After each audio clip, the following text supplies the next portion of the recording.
ఒక ఆవిడ వచ్చి అమాయకంగా ఏమండి అక్కడ ఒక కొబ్బరికాయ కొట్టామండి, అది కుళ్ళిపోయిందండి, ఇక్కడ కొట్టామండి, ఇది కూడా కుళ్ళిపోయింది, ఏం చేయమంటారు? మరి ఏం చెప్పాలో చెప్పండి మీరు ఎవరైనా.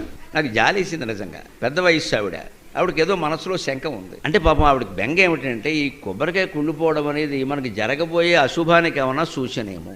ఎంత గుడ్డి నమ్మకం అండి అది. మన జీవితం ఇంత చేస్తే కొబ్బరికాయ మీద ఆధారపడి ఉందా? ఇక్కడే ఎందుకు అని ఆలోచించాలి. కొబ్బరికాయ కుళ్ళిపోవడానికి నీ జీవితం కుళ్ళిపోవడానికి సంబంధం ఏంటి? ఎందుకు ఇలా ఆలోచిస్తున్నావు? పైగా మనం కొట్లో కొనేటప్పుడు దేవుడి కోసం అంటే మంచి కొబ్బరికాయ కొంటాం, కానీ కుళ్ళిపోయింది కొనమే. మనం కావాలని చిత్తశుద్ధితో దేవుడికి మంచి కొబ్బరికాయ కొట్టాలని మనం ప్రయత్నం చేసినప్పుడు అదేదో అనుకోకుండా లోపల కుళ్ళిపోతే మనమేం చేస్తామండి? అది అమ్మేవాడికి తెలుసా, మనకి తెలుసా? అలాగనే ఏమండి దేవుడికి తెలుసు కదండి, నా చేతికి మంచి కొబ్బరికాయ ఇచ్చేలా చేయొచ్చు కదండి, దేవుడికి వేరే పని ఏమి లేదా? నీ కొబ్బరికాయ లెక్కెట్టుకుంటూ కూర్చుంటాడా? అంచేతను మనం ఈ ఎందుకు అన్న ప్రశ్న వేస్తే ఈ ఆలోచన పక్కకి వెళ్ళిపోతుంది.